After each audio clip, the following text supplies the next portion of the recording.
салом алейкум дӯстони азиз, рӯзи ҳаматон ба хайру шодӣ бошад. дар инҷа ман фатири кӯрак кардум, дар хамираш андохтум ма об, камтар руғани семечка, разри хетел, намак, михел орд хамир кардум. Михел навқа сахти бад, на мулоими бад. Ози михел мухбар карда духовкада мемонумша. баъди хамир кардан мондум я 10-15 минут дам гирифт. Ози ҳака мухбар карда мемонумша. айқафои вайш мешам салатош айқафои амун салатои қуртов мешам. мехоҳам камтара бета қуртов кунам. шавҳарма гуфтам ози чизои ки барои қуртова дар корай вай таплёни масламунам тамом шудагиай, бояд гирифта биёян. ози ки овардан гирифта чизои қуртова тайёр карда мемонам то фатир пухтана. намехали 200 градуста мемонам таза. дӯстони азиз, дар инҷа шавҳарам вай овардан кефир овардан. ма кефир кати фақат мекунам барои чакар ёфтанаш хинай. рӯзои ҷумъа то қамачи да мешава ёфта, ягон хеле ринг да мешава ёфта. мо қуртова ки тез ки мекунем, баъд ҳамин кефир кативу камтар сметана меандозам, ба маза мешава, намак меандозам, мекунам. баъд ҳамин таплёни масла ай ҳамин мо мегирем фақат барои қуртову барои ҳамин барои самбусаву барои хали фатирои варақӣ ай ҳамин мегирем. айн об кардам хеле болои қуртовда мерезем. намихал дӯстони азиз, фатири ма тайёр шид. реза кардам дар инҷа. шавҳарам зелени ҳаёт шомбур овардам, бо ма роишон кардам ки рафта зелен биёрен. рафта зелену бо вай гирифтан. ма кинзаву укроп гуфтам, кинза наёфтан. вай овардан пиёзи савзу укроп гирифтиян. вай хали пепси гирифтан якта. дутаи дига ширу амхали чизе ки гуфтам гирифта овардан. шир да хона буд, намедонам чи ба бо шир гирифтиян. да хона дута шир буд, бо дутаи дига шир гирифтиян. ҳеҷ гап надора. хамирода меандозам, гӯем ба маза мешава. баъд дрожам тамом шудагӣ буд. гуфтам заодно дрож гирен. намак гирифтиям бо якта. айнами дрожи сирх ма истифода мебарам духтаро. кадоме ки пурсид ай орди алейна истифода мебарам. номи ҳамон орди ки ман хамир мекунам алейна ай номаш.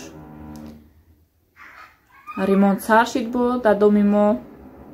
бояд менам хел сардард мешам ай ҳамин ремонти ҳамсоя не тамом кунам ремонт ча гӯем. айм омадаги мо ремонт рафтестай. дар инҷа ма чакаву камтар сметана, чака мегӯм кефир, камтар сметана, намак вай карда модам. камтар об рехтам ша ки камтар тинуктар шава. закускома тайёр кардам. салатома охир тайёр кардам. помидору бодрингу пиёзу зелениҳои майда кардам.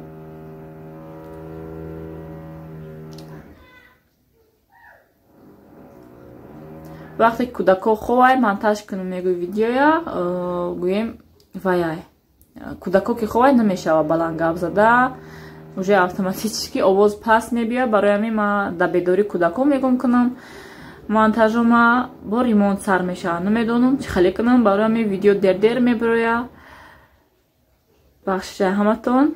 дар давоми видео духтаро элементи е добавок свиниёи жир ҳамин хеле чиз пурсидагӣ будан ки ҳамира уташнид кунен, камтар фаҳмонен дар ҳамин бора. ма ҳамун чанд элементе ки добавок свиниёи жир дора ҳамуна ма мемонам суратча. рости гап ма точно информация намедонам гарант. ягон кас ма ягон одами олими вай додагӣ неста ки ҳамин именно ҳамин элементҳо свиниёи жир дора. не ки ҳамин информация интернет ҳамҷа ёфтам гӯем. баъд бо дар давоми видео бобои ҳоҷи мирзо гап задагият дар бораи ҳамин чизо дар бораи ҳамин чизе ки добавок мешава, переработка мешава, хеле чизо. хулоса гап ки бахтон гӯш мекунен мефаҳмем ки чиай. ози видеои влоги нимколаи моя тамошо кунен. дар охири видео ма видеои бобои ҳоҷира хуш карда мондагиён ба фикрам ки мешиносен. ҳаматон боварӣ дорам ки бобои ҳоҷира мешиносен. бобои ҳоҷи мирзора олими беҳтарина. ма фақат ҳар рӯз амуноя гӯш мекунам. записои нав мебарам ҳар рӯз. канали асли хчона кушодагиян. каналшон Нур ТВ ай номи каналшон. беҳад гӯем саволои бисёр саволое ки дар зеҳни одамо ҳаста гӯем ҷавобоша метавонем ки ҳамин видео гирен ҳар рӯз гӯем видео мепартоянд саволу ҷавоб да ҳамин саволои одамо да ҷавоб метиҳанд не ки чанд одамо духтаракон навистанд ки мо савол додем ҷавоб надоданд дар ҳамун канал беҳад гӯем вай бисёрай саволо бисёрай успед намекунам бобои ҳоҷӣ дар саволо ҷавоб додан барои ҳамин дертар ҳатман ҷавобто намегирен ҳаматон кадоме ки навистагиай агар срочни боша ҳамонҷо дар дроен гӯем ки саволи ман срочниай мақсад мо наметонем интизор шида охири рақамтона гап мезанем дар ҳамун комментария ки илтимос дроен ҳамин номери охири рақами ман намияй дар ватсап ман савол ман навистагиам илтимос ҷавобша ман интизорум мақсад ҳам хеле вай мекунем ки хоҳиш мекунем ки мода барвақттар ҷавоб диҳам пешаи одамое ки мақсад навистагиянд саволои бисёр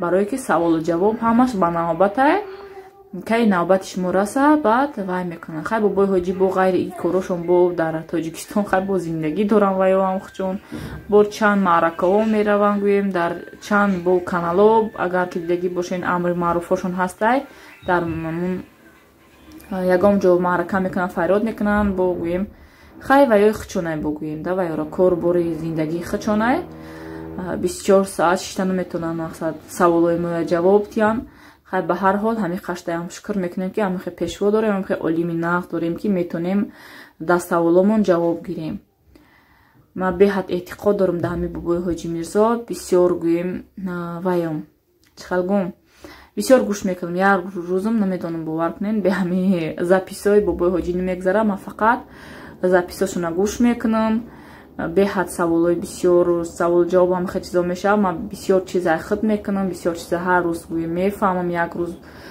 ҳар рӯз бо як чизи нав гӯем ай хит мекунам ҳози элементҳои ҳамон чиза мемонам духтаро инҷа қуртҳои мо тайёр шид ман қати шумо хеле гап задам инаҷада ваяй элементҳое ки добавки содержание свиной жир навистагиай инами ҳамаша ки ба гуфти намедонам ки ҳамахали вай доштаи информация интернетай уташнид карда наметавонам аниқ ки ягон олим нагуфтаи мара мақсад аниқ ҳамин ягон профессор нагуфтаи мара ки аниқ ҳамин чизо свиной жир дора дар ягон вай дидагӣ бошен хай шубҳа дошта бошен нахрен лучи мақсад ҳамин добавкҳои дидагӣ бошен бас суханои бобои ҳоҷия гӯш кунед желатине ки аз хук бошад бар асари иқдомоти шимиёӣ комилан тағйир ёфта бошад яъне бародарои азиз вақте ки ҳамин желатина ки аз хук аст бигем аз устуғони хука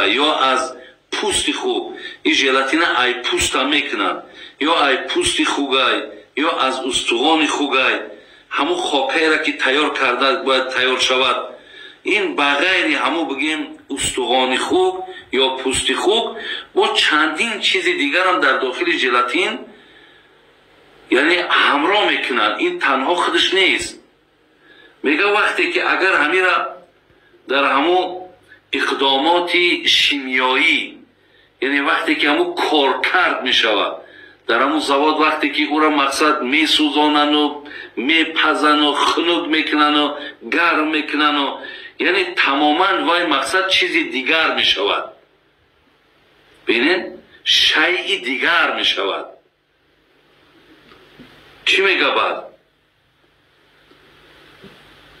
мегӯяд ки ана тағйирофтаи ҳурмат ва наҷосати он бартараф мегардад ин ҳолатда мегӯяд дигар яъне ҳамун наҷосат буданушу ҳаром будануш мегӯяд бартараф мешавад зеро ки ин дигар айнан бигем ҳамун айни ҳамун устуғону пӯст нест дигар ин тамоман вақте кор кард ки шуд ира вақте гуфти ҳамун рӯзҳо переработка ки мекунанд ин дигар чизи дигар мешавад мегӯяд барои ҳамин мегӯяд яъне наҷосат буданушу ҳаром будануш ай байн меравад вале дар сурати адами тағйири ҳақиқат ва моҳият палидӣ ва ҳурмат ба ҳоли худ боқӣ хоҳад монд лекин агар ба шарти ҳамун гуфти пешина ки переработка нашавад коркард нашавад айнан ҳамун устуғон ё пӯстош агар ба шарте ки майда када шава ва дар дохили ҳамин пухтупази мо шумо истифода барад, мега ё ҳолати ҳаром ай вай, ҳамон ҳаромиву наҷосатиш мегад боқӣ мемонад. назди аҳноф дигаргунӣ дар моҳияти ашё дар заволи наҷосат ва ҳурматашон муассир аст. назди ҳазрати имом абу ҳанифа, ин муҳаммад тақӣ усмонӣ дар китоби буҳусаш мегад ки назди ҳазрати имом абу ҳанифа мегад вақти ҳар чизе ки ҳаром бошад бо ӯ коркард шававу ӯ тағйир ёваву ӯ шайъи дигар чизи дигар ки шавад, вай дигар наҷосативу ҳаромиш ай байн меравад. оле дар ҳамин китоби мухтасарам мо як ибора дорем, мегад каҳимори сора милҳан. я мисол меорад ки мегад аслан ҳамин намак худаш мегад як қобилияти ҳар чизеро ки дар болош мемоним мехра нобудш мекунад. яъне мо дар кӯҳи намак агар бурда мега як хара барем дар болои ҳамун кӯҳи намак монем, яъне як хари мурдара. баъдан мерем ягон моҳ пасай ду моҳ пасай ки ҳамун намак ҳамун хара хӯрда нобуд кардагиай. мега аз ҳамун ҷо агар шумо намак бигирену биёен истифода барен, яъне барои шумо ҳалолай. зеро ки яъне бинед ӯ ба дигар чиз мубаддал, ӯ ба намак мубаддал шидай, хар намак шидагиай.